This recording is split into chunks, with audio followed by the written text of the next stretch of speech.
향나무는 나무가 내는 향내 때문에 향나무란 이름이 붙었다.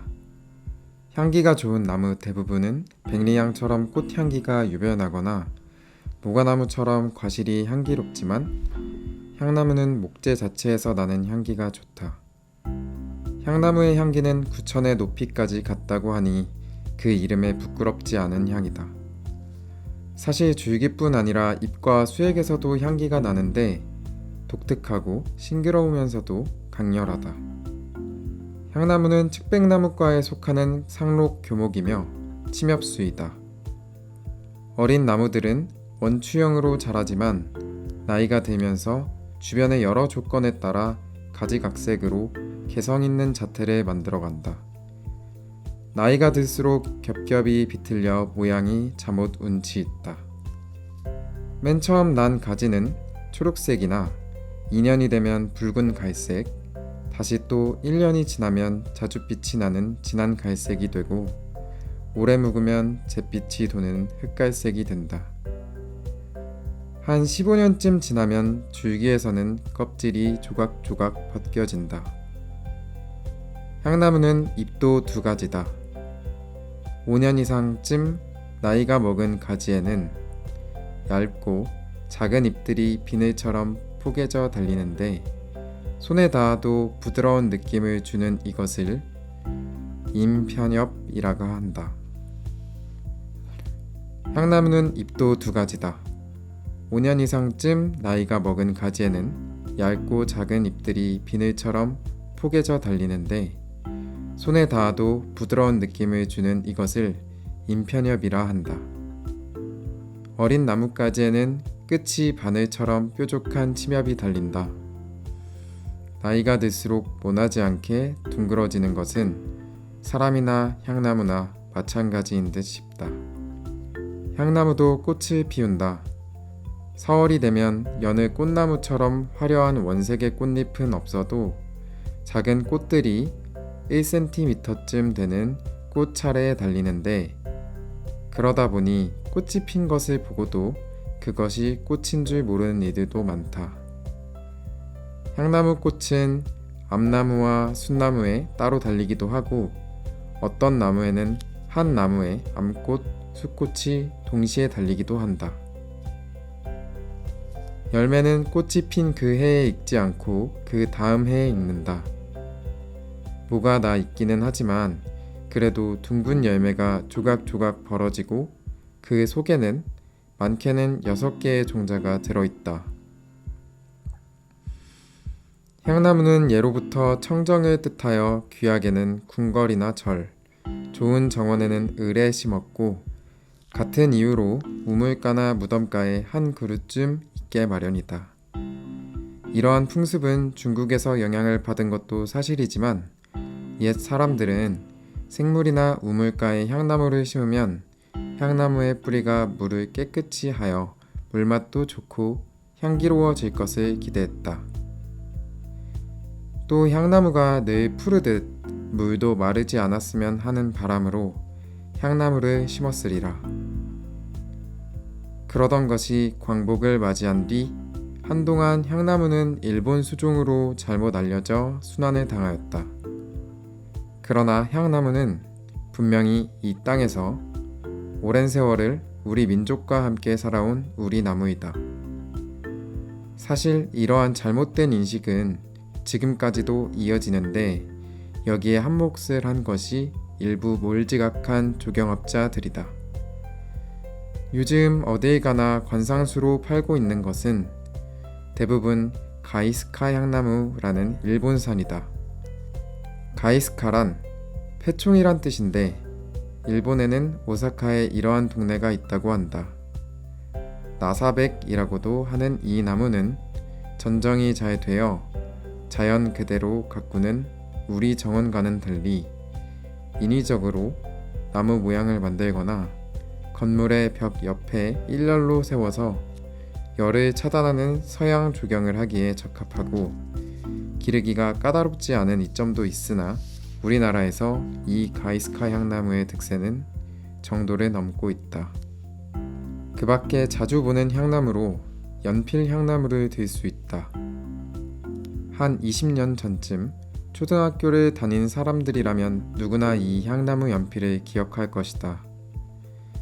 그렇다고 연필을 모두 연필향나무로만 만든 것은 아니지만 이를 목적으로 미국에서 들여와 많이 심은 것은 사실인 듯하다. 향나무에는 이를 기본종으로 하여 갈라져 나온 몇 가지 번종이 있다. 줄기가 아래부터 많이 갈라져 전체적으로 둥글게 되는 것은 둥근 향나무로 회양목 대신 정원에 많이 심고 잎의 일부에 금색 또는 백색 무늬가 있는 금반향나무와 은반향나무는 원예 품종이며 원줄기가 옆으로 누워 자라는 눈향나무는 한라산이나 지리산, 설악산과 같은 높은 산의 꼭대기에서 바람에 순응하여 누워 지내고 가지가 자라다가 전체적으로 수평으로 퍼지는 뚝향나무는 우리나라 특산 수종으로 귀히 여긴다.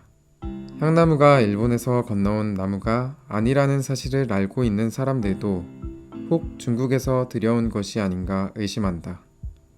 그도 그럴 것이 향나무의 학명이 주니페루스 시넨시스인데 여기서 이 향나무를 특징 짓는 시넨시스란 중국산이란 뜻이기 때문이다. 사실 향나무는 우리나라는 물론 일본과 중국의 해안 등에 널리 자라고 있으므로 이 학명이 잘못된 것이라고 할 수는 없다. 그래도 아쉬움이 남는 건 사실이다.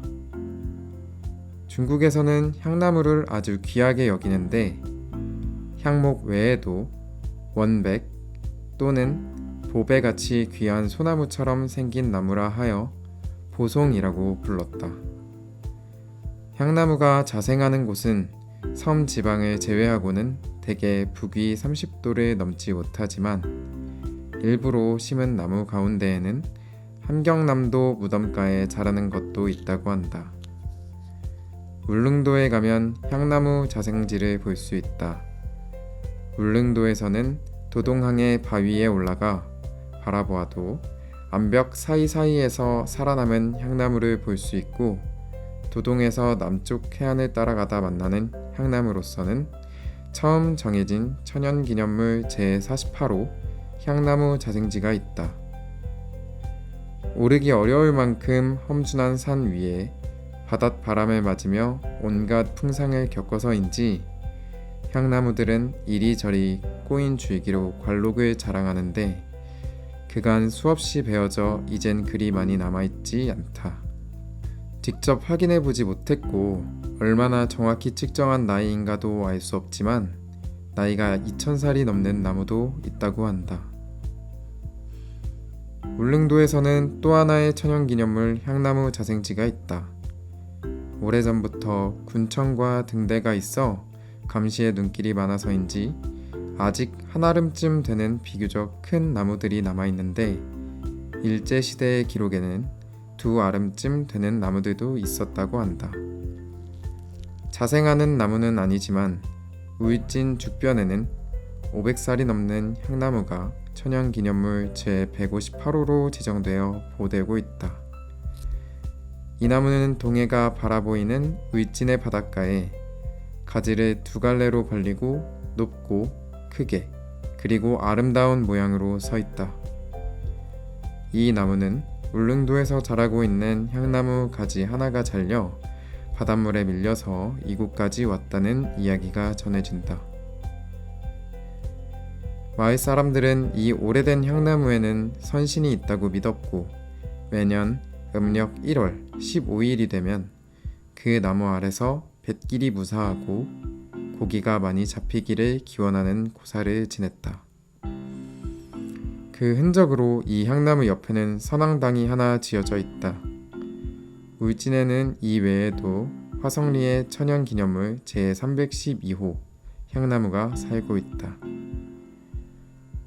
궁궐에 심었던 향나무 가운데 창경궁의 향나무는 천연기념물 제94호다.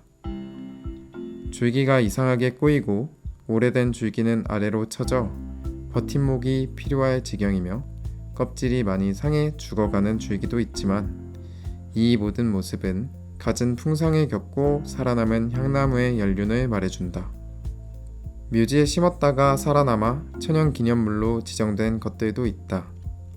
제 232호 양주 양지리의 향나무는 거창 신시묘 옆에 있는 것인데 그 울창한 줄기에는 깎여나간 흔적이 남아있으며 제 313호 청송 안덕면의 향나무는 약 400년 전 영양남씨가 조상의 은덕을 기리기 위해 입향 시조의 비강 옆에 세워 가꾼 것이며 제 321호 연기 봉산동의 향나무는 강화 최씨 최완이 마을에 낙향하여 살다가 죽자 아들 중룡이 한양에서 내려와 무덤 옆에 초막을 짓고 지키며 이 나무를 심었다고 전해진다.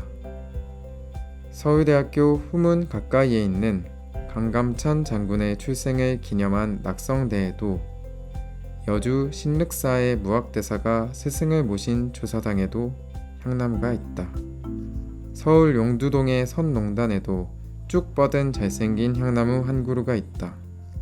선농단은 조선 태조 때부터 농사와 인연이 깊은 신농씨와 후직을 신으로 하여 단을 모으고 매년 임금님이 친히 나가 풍년을 기원하는 제사를 지낸 곳이다.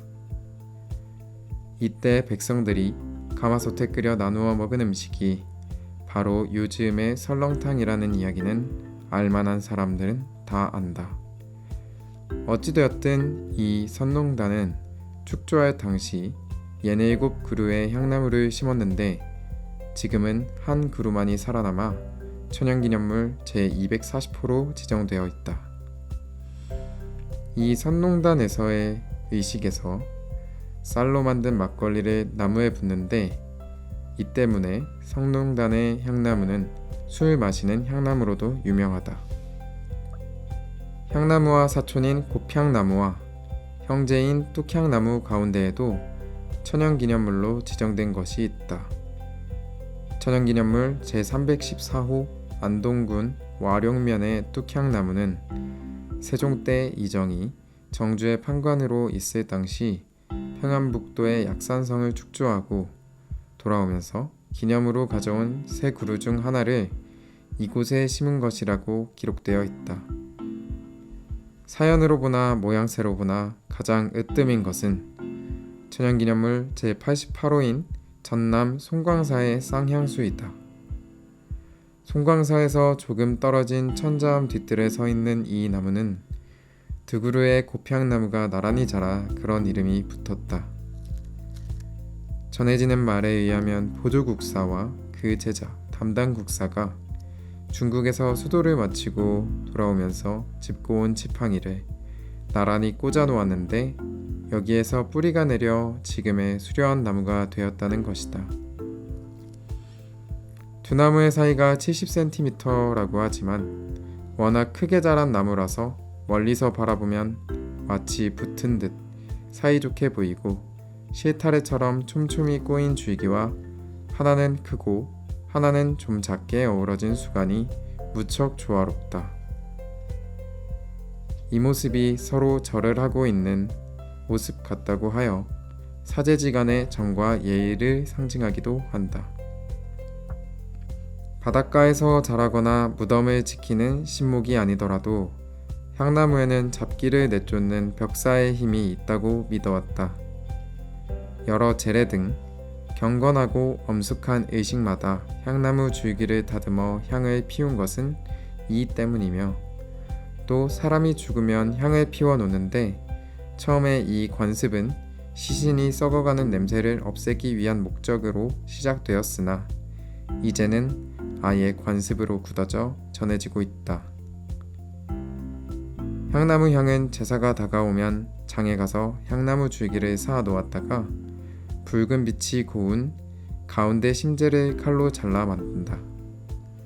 이것을 화로에 넣으면 하얗다 못해 푸른 연기를 피워 올리며 향이 퍼진다. 그러나 요즘 시중에서 팔리고 있는 길쭉하고 파란 향은 향나무를 갈아 만든 것이 아니라 향나무 잎을 가루로 만들고 여러 가지 첨가물을 넣어 함께 반죽해 국수를 뽑듯 뽑아낸 것이다. 시신을 입관하기 전 염할 때도 좋은 냄새가 나도록 향나무 끓인 물로 씻긴다고 한다. 향나무 목재로 만든 기구는 향기가 좋은 곳은 물론이요, 조직이 치밀하고 결이 곧고 윤이 나서 아주 좋다.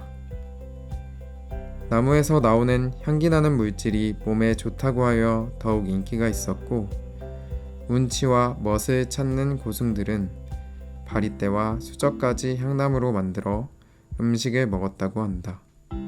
일부에서는 이 귀한 향나무로 가구를 만들어 쓰기도 했는데, 고운 무늬와 빛깔, 방 안에 은은히 퍼지는 그 향기로움은 짐작할 만하다. 게다가 향나무 상자로 괴짝에 귀중한 서류나 책 또는 옷을 보관하면 벌레가 생기지 않아 좋다고 한다. 우리나라에서는 홀이라고 하는 오품이야 벼슬아치들이 가지고 다니는 명패가 있었는데, 이를 향나무로 만들었으므로 향나무를 두고 홀목이라고도 한다. 간혹 향나무를 아주 값진 조각재로 이용하기도 하는데, 그럴 때에는 진흙에 오랫동안 묻어두었다가 사용한다고 한다. 향나무는 약재로도 쓰인다. 어린 가지나 잎을 채취하여 말리거나 그대로 쓰는데, 해독, 거풍, 소종 등의 효능이 있고, 감기나 관절염, 풍이나 습기로 인한 통증과 습진 등에 처방한다.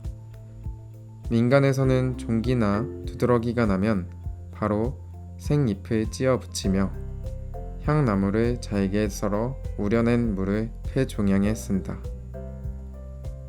앞에서 말한 향나무류의 속명 주니페루스는 켈트어의 주네페루스와 페리오의 뜻인데, 이 속에 속하는 나무들이 타태제가 되는 데서 연유한 이름이라고 한다. 향나무는 종자를 번식시키기 어렵다고들 한다. 충분히 익은 열매가 저절로 땅에 떨어져도 좀처럼 싹을 틔우기 쉽지 않은데, 신기하게도 새나 동물이 먹고 배설한 종자는 아주 쉽게 싹이 나온다고 한다. 이 향나무 열매가 새의 위장을 지나면서 산성인 위에게 굳은 껍질이 처리되어 발화가 쉬워지는데, 새의 입장에서 보면 먹이를 구해서 좋고, 향나무의 입장에서는 큰 수고 없이 자신의 후손을 멀리 퍼뜨릴 수 있어서 좋을 것이나, 인간의 입장을 생각하면 인간 마음대로 시기와 장소를 잡아 키울 수 없으므로 섭섭한 일이다. 그러나 종자를 황산에 처리하거나 삽목을 할 때 밝은 처리하는 등 여러 방법으로 이를 대신한다. 단, 향나무는 배나무의 적성병을 옮기는 중간 숙주 역할을 하기 때문에 과수원 근처에는 절대로 심어서는 안 된다. 울릉도를 여행할 때면, 아니, 울릉도가 아니더라도 관광지마다 향나무로 만들었다는 지팡이, 부채를 비롯하여 베개에 넣을 수 있는 향나무 조각까지 수십 가지의 향나무 기념품이 팔리고 있다.